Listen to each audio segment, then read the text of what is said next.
les pièges de l'ego. C'est étonnant la manière que l'on a des fois de... On ne se rend pas compte à quel point on peut se faire piéger par l'ego. Et parfois c'est très subtil. Alors j'ai eu une discussion avec un ami un jour et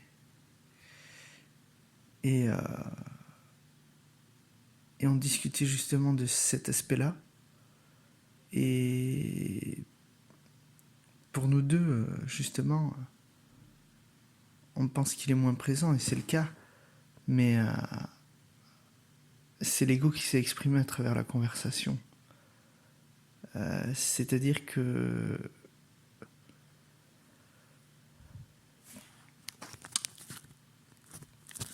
pendant qu'il disait, qu'il me faisait comprendre que son ego était beaucoup moins présent qu'avant, ce qui pour moi aussi est le cas.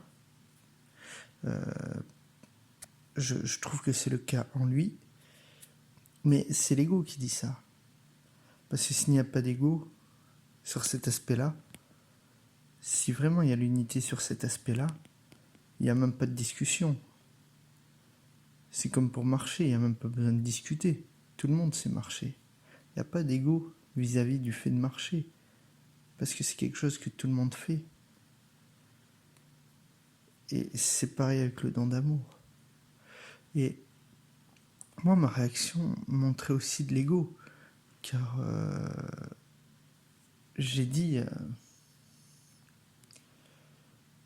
par rapport à cet amour dont il me parlait, le don d'amour, donc se donner de l'amour, donc je lui ai dit que des fois ça peut être l'ego qui dit ça. Et que c'est se donner de l'amour à l'ego, pas à soi, parce que c'est tellement large que ça n'a presque aucun sens de se dire qu'on se donne de l'amour.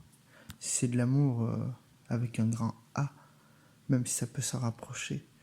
Et ma réaction est typique aussi de l'ego. Donc, mais il n'y a pas de mal à écouter l'ego dans certaines situations. Et aussi, on est sur un chemin et on évolue en quelque sorte en tant qu'humain. Et cet ego-là, effectivement, on travaille à le remettre à notre place, et peut-être qu'à travers ces conversations, on le remet à sa place, petit à petit, à travers ces, entre guillemets, échecs. Le fait d'écouter cet ego de temps en temps, peut-être c'est ça aussi qui fait que il y a un travail sur ce système de survie qui se fait.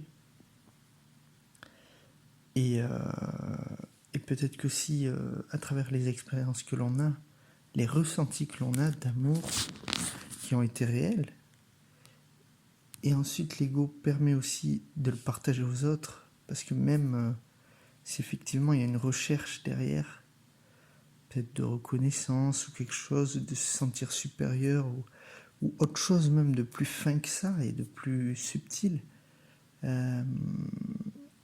ça permet aussi de partager. Et c'est ce partage-là aussi que ça permet. Donc, même en tombant dans certains pièges de l'ego, il peut y avoir du partage. Parce que l'amour, lui, est toujours là. Quoi qu'il en soit.